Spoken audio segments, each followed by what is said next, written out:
Isan'ny voaresaka nandritra ny fihaonan'ny filoha Anne Rajoelina sy ny filoha Frantsay Emmanuel Macron androany ny dossier mikasika ny Îles Éparses. Tamin'ny fanambaran'izy ireo niaraka androany nanoloana ny mpanao gazety nilazan'izy ireo fa ho tanterahana any Paris. Renivohitra Frantsay ny fahatelopolo ny volana Jona izao, ny fivoriana faharoa ny commission mixte izay andinika ity raharaha ity. Ny volana Novambra 2024 no natotosana ny fivoriana voalohany ity voamera ity tetsy Andafiavaratra. Efa nisy ny daty voafaritra izay tokony nandaterana nyity fivoriana faharoa ity saingy tsy nety totosa foana moa hatramin'izao.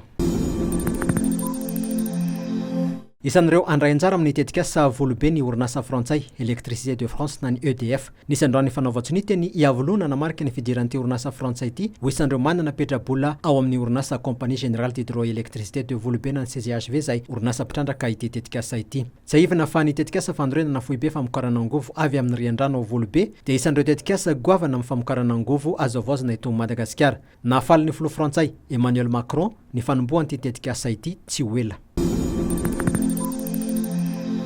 Nanao tolo-kevitra ho an'ny Emmanuel Macron filohan'ny Frantsa ny filoha Anne Rajoelina mikasika ny fanaovazana fitateran-dalamby eto Madagasikara. Tafiditra ao anatin'izany ny fanaovazana lalamby izay mampitohy Antananarivo sy Toamasina ary ny fanomezana fitaovana fitaterana ho lalamby izay mampitohy any Fianarantsoa sy Manakara. Nandritra fihaonan'izy ireo dia nanantitrantitra ny filoha Rajoelina ny maha manantantara ireo lalamby roa ireo izay noforonin'ny gouvernemanta Frantsay teo anelalan'ny taona 710 sy 770. No hazavainy fa tena manalanja ny ara-tantara ny fanohanan'ny Frantsa amin'ny fanavaozana azy ireo ary heverina ho tena ilaina amin'ny fampandrosoana ny fotodrafitrasa fitaterana eto amin'ny firenena ireo tetikasa ireo.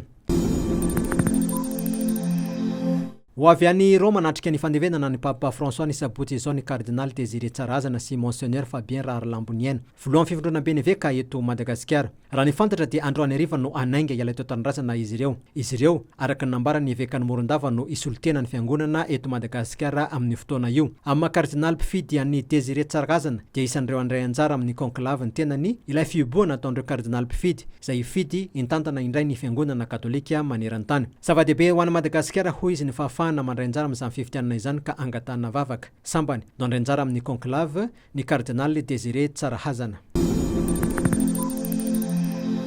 Nisaraka ady sala 10 ny fihaonana teo amin'ny Madagasikara sy Senegal omaly talata hariva tamin'ny lalao voalohany vondrona C amin'ny fiadenany amboaran'ny Afrika eo amin'ny taranja baolina anaty efitrano ho an'ny sokajy vehivavy na ny CAN Futsal. Niady tokoa ny lalao teo amin'ny farany fizaram-potoana voalohany dia efa nisaraka ady sala ronoron'ny rotonta. Ny alakamisy izao indray vao hiverina kianja ny ekipam-pirenena malagasy vehivavy ary fandonina amin'ny Tanzanie amin'ity CAN natao an'i Rabat Maroc ity.